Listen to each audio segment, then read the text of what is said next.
Lleva toda la razón Camilo del Mundo. ¿Qué tal? ¿Cómo están? Son las 13:34 minutos, a punto de ser las 2:25 de la tarde de este viernes 28 de enero de 2022. Y como uno no está últimamente acostumbrado a esto de la radio y a estar con el amigo Camilo Albornoz, pues estoy totalmente, como diríamos Claro, los futboleros, en fuera de juego. Claro, es que tú esto no lo has bailado en una disco. No. En cambio. Ah, ¿esta canción dice? Sí. Sí, esta se la escucha. Hombre, sí, esto se lo escucha a mi señor padre, que le gusta mucho la música. Eso sí. Pensaba que me hablabas.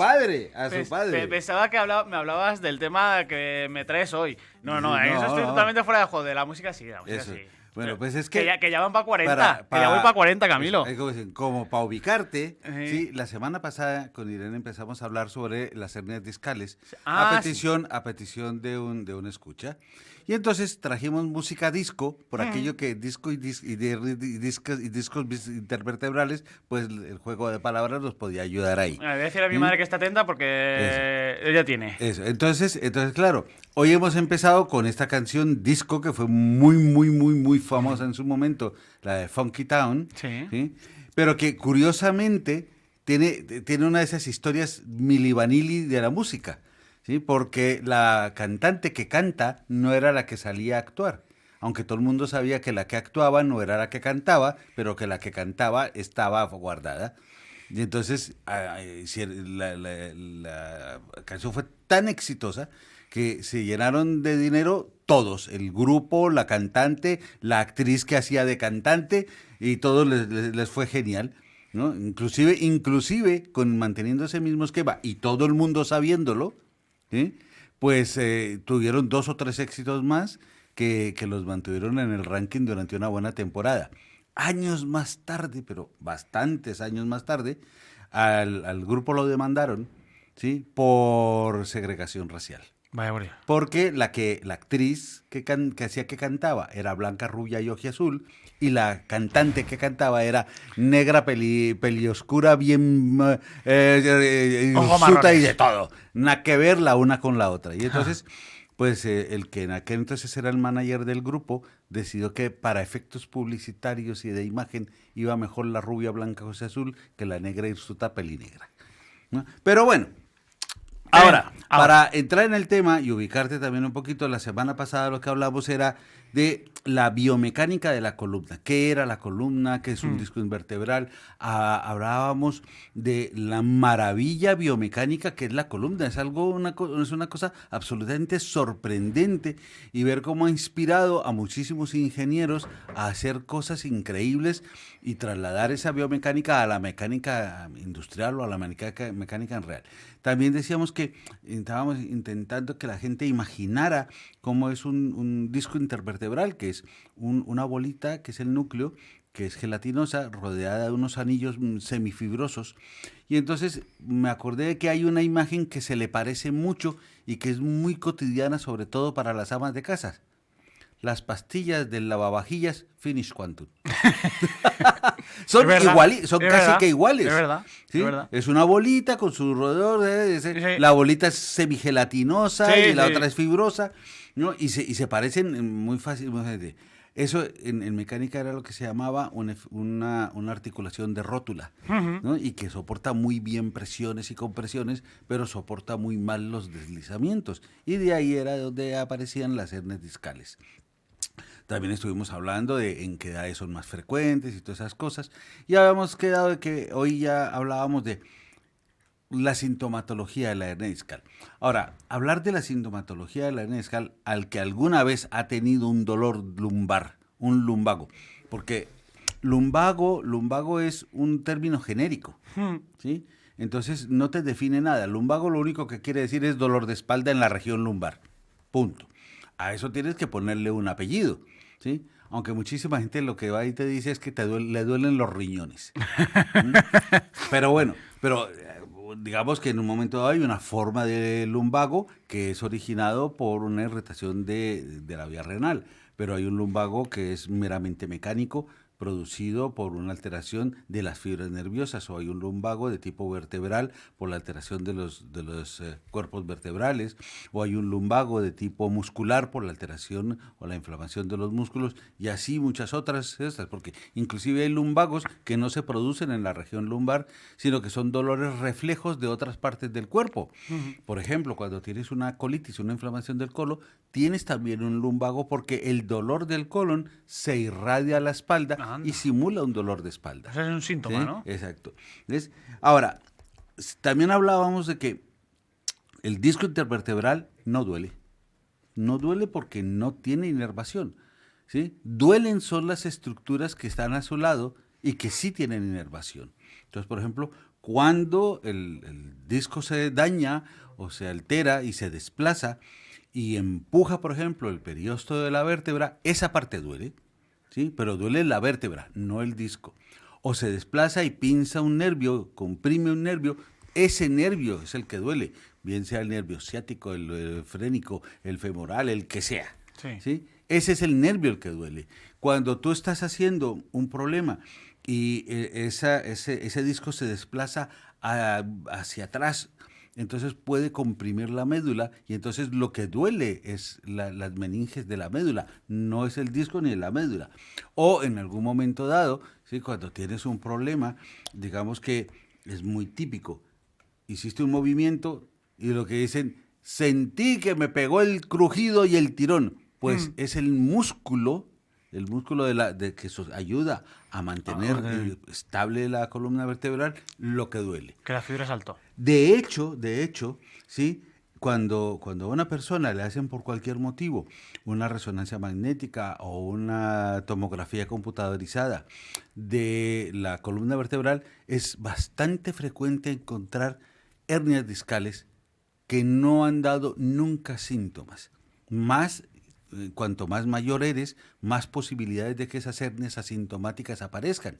¿Sí? Porque puede que el disco esté dañado, puede que el disco esté envejecido y puede ser que el disco se haya herniado, pero mientras no toque ninguna de esas estructuras que sí tienen sensibilidad, no dan síntoma ninguno. ¿Sí? Ahora, cuando dan síntomas, pues los síntomas son relativamente característicos. Dolor. Antiguamente en medicina se decía que eran patognomónicos.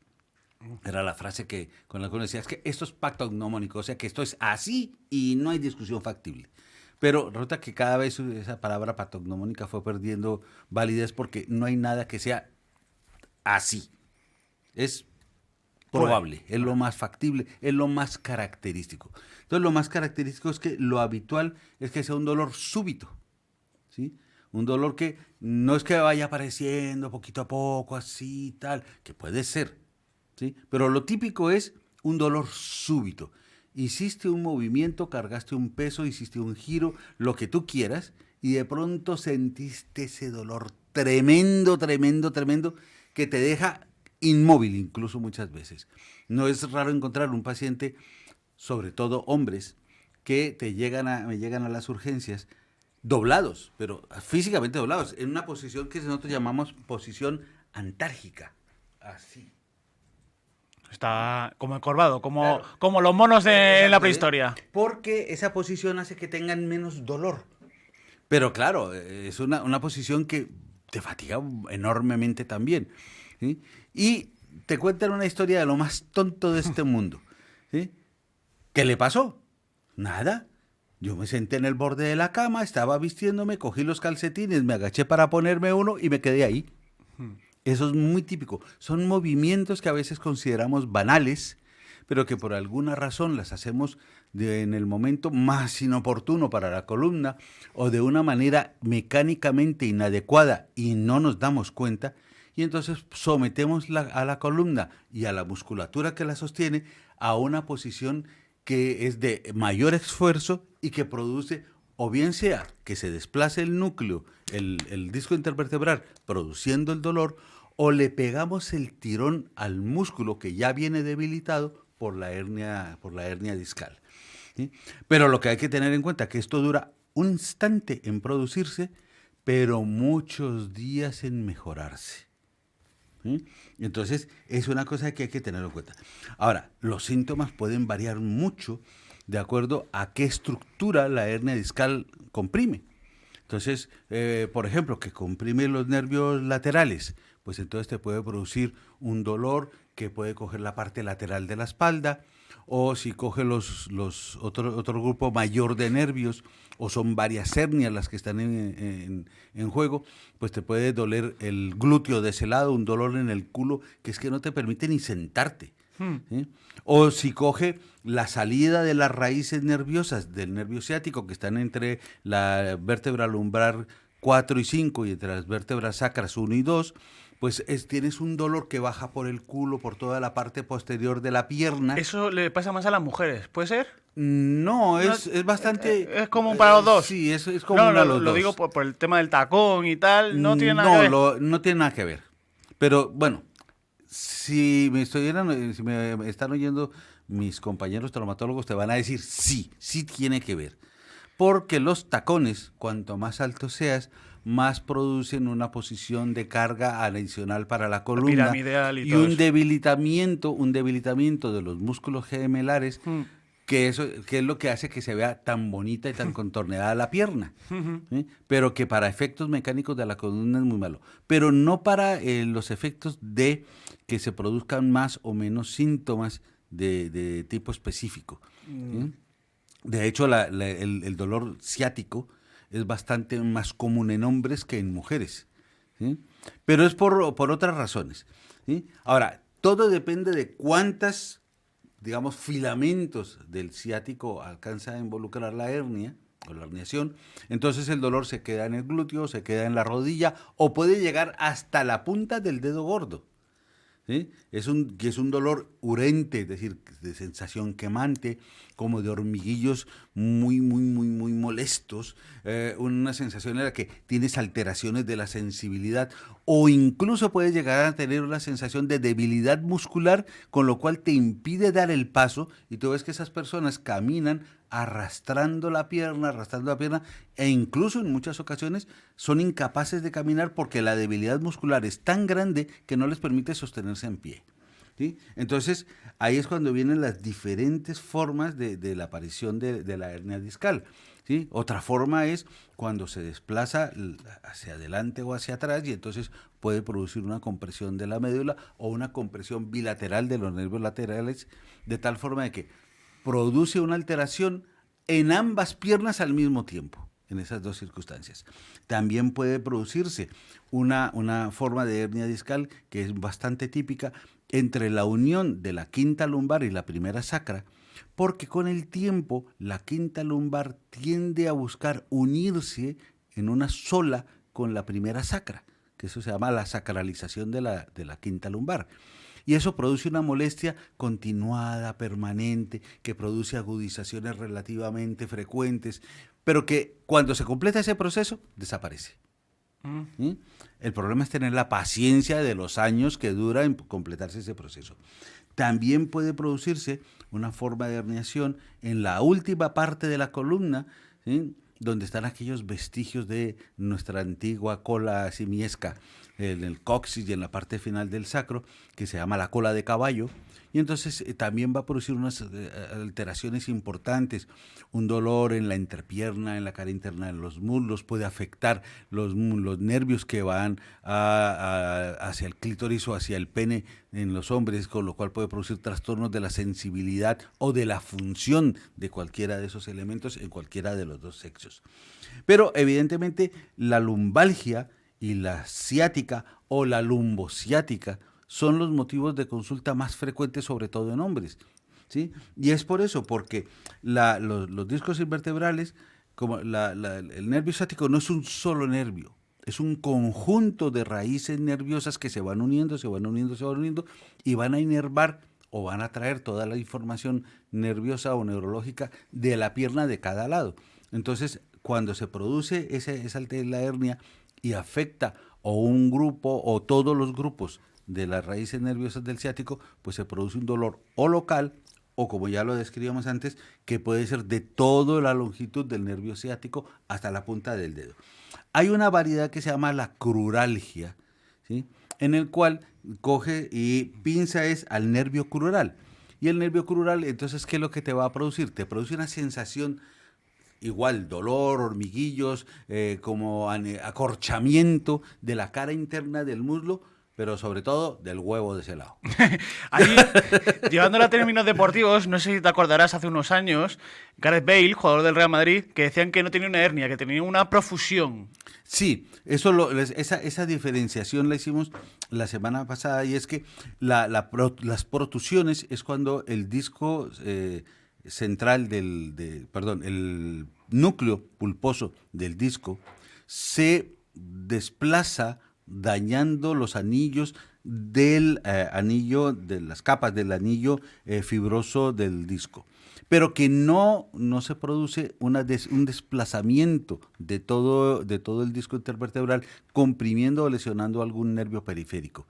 Eso tiene mucho mejor pronóstico y mucho mejor tratamiento que lo que puede ser si fuese una hernia de verdad. Porque la hernia discal no solamente puede implicar o no la protusión del núcleo, pero sí lo que va a producir es una ruptura de las diferentes capas del anillo fibroso, que es lo que finalmente se deforma y comprime los nervios periféricos. Vale. ¿Ves? Ahora, hay ciertos factores que podemos implicar en que son propiciadores para que desarrolles una hernia discal, ¿sí? Evidentemente, tenemos que partir de que con la edad la hernia discal, el disco intervertebral se va deteriorando.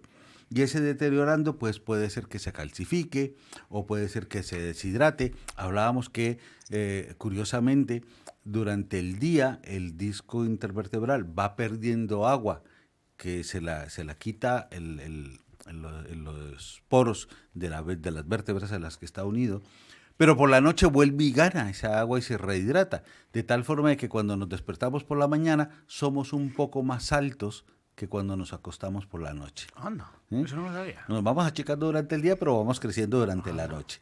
¿Sí? Pero esa deshidratación puede volverse crónica y permanente a medida que van pasando los años. Entonces el espacio entre los discos invertebrales se va disminuyendo, ¿sí? Pero no necesariamente tiene por qué producirse una hernia, o si se produce no tiene por qué ser sintomática, pero es una cosa que es el desgaste normal que va produciéndose. También ciertos trabajos que requieren mucho peso, mucho esfuerzo, pues va haciendo que la hernia vaya soportando cargas mayores, con lo cual las vértebras que están por encima y por debajo sufren un desgaste mayor, y ese desgaste mayor va haciendo que para defenderse la vértebra produce huesos nuevos que se llaman osteofitos, que intentan encarcerar o limitar el movimiento y que van a ser después el producto del dolor, ¿sí? Ahora, evidentemente el cargar pesos de manera inadecuada es una fase importantísima, pero es que la mayoría de la gente carga los pesos muy mal, porque somos perezosos. ¿Sí? Sí. Mira, cuando tú tienes una caja y la quieres levantar, ¿qué es lo que hace todo el mundo? Agacharse. Y lo que uno tiene que hacer es bajar todo el cuerpo a forma de sentadilla y subirlo, exacto, para que la columna no sufra. Mecánicamente es mucho más eficiente. Sí, pero la gente no se da cuenta de que la mecánica no tiene por qué ser más eficiente, sino que tiene que ser más perezoso. Pero ese tipo de movimiento, ¿sí? El cargar pesos excesivos, va a hacer que el disco sufra cada vez más una carga excesiva. Y eso que mira que dijimos que un disco intervertebral es capaz de aguantar hasta 800 kilos de presión, pero eso no quiere decir que de manera puntual no puedas ejercer una presión de ese nivel o mayor en un punto dado. También decíamos que es mucho mejor, le digo yo a muchos de mis pacientes, por ejemplo, que trabajan en albañilería o en cosas así, digo, si lo puedes hacer en 2 viajes, mejor que en uno. Sí, es decir, ¿para qué te vas a echar 2 bultos de cemento de 50 kilos cada uno en el hombro? Pues porque somos, además de perezosos, también somos impacientes. Y ansiosos. Y entonces lo que decía yo, pues llevas un bulto y después llevas el otro. Y vas protegiendo tu espalda, sobre todo cuando ya sabes que has tenido episodios de lumbalgia. ¿Sí? El girar sobre ti mismo, cargando un peso, es decir, hacer este movimiento, como cuando bailabas, bueno, yo bailaba twist, tú no. Yo no. Yo bailar no. Bueno, pues esto también va a afectar la carga y el cizallamiento que va a tener y sufrir el disco intervertebral, con lo cual las posibilidades de que hagas una hernia es mayor. El sobrepeso, pero no solamente el que estés gordo, sino que estés barrigón. Las embarazadas, al final, sobre todo al final del embarazo, tienen una postura que se llama la posición de orgullo. Sí. Es decir, para compensar el peso del útero grávido, que las puede echar hacia adelante y hacerlas caer, lanzan el cuerpo hacia atrás, con lo cual eso les produce una fatiga muscular tremenda, ¿sí? Y las pobres llevan unos dolores de espalda horrorosos. Pero tú imagínate un buen hombre con su barriga cervecera, bien cuidadita y alimentadita con el largo de los años, pues está embarazado permanentemente. Y son kilos y kilos de presión que estás haciendo sobre tu espalda, ¿sí? Para mantener una posición y no irte de narices. Aunque bueno, claro que si te vas de narices no te las vas a romper porque con semejante barriga no creo que ya la nariz alcance a llegar a tocar el suelo. ¿Sí? Hay las actividades repetitivas.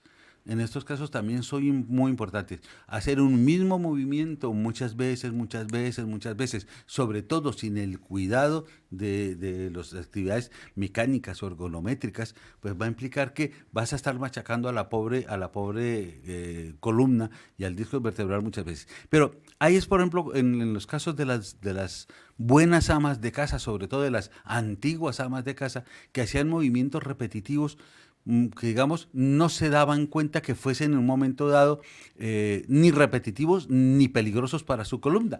Dos ejemplos muy simples.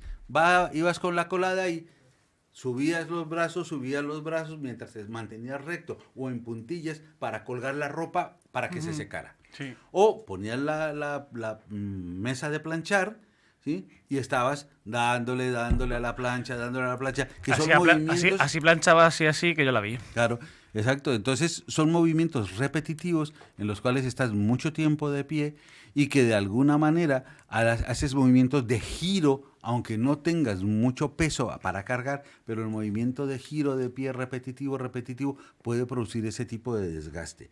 Evidentemente hay otras actividades como es, por ejemplo, el estilo de vida sedentaria. Cuanto menos ejercicio hago, cuanto más surfing y otras hagas, pues vas a estar ahí. Las consolas y todo ese tipo de videojuegos y seamos sinceros, HBOs, Netflix y todos similares, es que nos tienen mucho tiempo sentados en un sofá, mucho tiempo sentados en un sillón, y eso para la columna es malo porque los músculos se van debilitando. La columna, para mantenerse recta, necesita un equilibrio entre la musculatura que está atrás y la musculatura que está adelante, que es básicamente los abdominales. El core, que se llama ahora modernamente. Exacto, si tienes unos abdominales blandos, débiles, pues esa columna no va a responderte como es.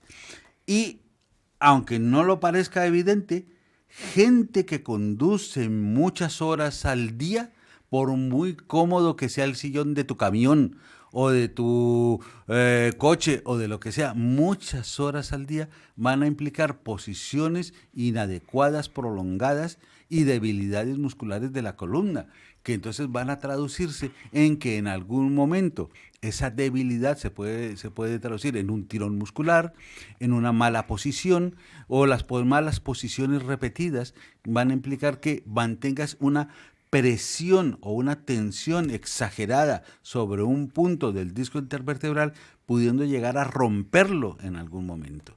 Y la gente que está incluso delante del ordenador, ¿no? Claro, es que eso implica, mira, hay una ciencia que a muchos les parece una tontá, pero que es la ergonomía del trabajo, ¿sí? Inclusive en algunas empresas sí que tienen una persona que se dedica solo a eso, a la ergonomía del trabajo. Entonces hay cosas que son muy simples. Por ejemplo, en lo de poner el cubito en el suelo para que apoyes los apoyapiés, que ahora antes eran cubitos de madera, ahora son unos apoyapiés de aluminio muy bonitos y muy simpáticos, pero eso reduce la tensión en la espalda. El solo hecho de dónde pones la pantalla del monitor va a implicar un efecto de o vas a trabajar mejor y vas a respetar a tu espalda, o la vas a sobrecargar con una mala postura. La postura del adolescente del videojuego. Sí. pues esa postura del adolescente videojuego te va a matar. Ahora, ya la semana que viene estaremos hablando sobre el tratamiento. El tratamiento tiene que pensarlo todo el mundo a largo plazo. Paciencia. Paciencia. Pues con esa palabra nos quedamos, Camilo. Paciencia. Aunque para este fin de semana, paciencia. Bueno, hay que hacer mucho sofá y mucha televisión también, que hay que descansar. También, Camilo, que muchas gracias por estar con nosotros. Un saludo y buen fin de semana. Gracias, Julián, igualmente. Pues nosotros nos despedimos deseando una pronta recuperación a nuestra compañera Irene Gutiérrez, que seguro que el lunes ya está aquí con nosotros, y que desearles a todos ustedes un buen fin de semana a todos. Y a las 7:30 informativos de IMAX Televisión. Adiós.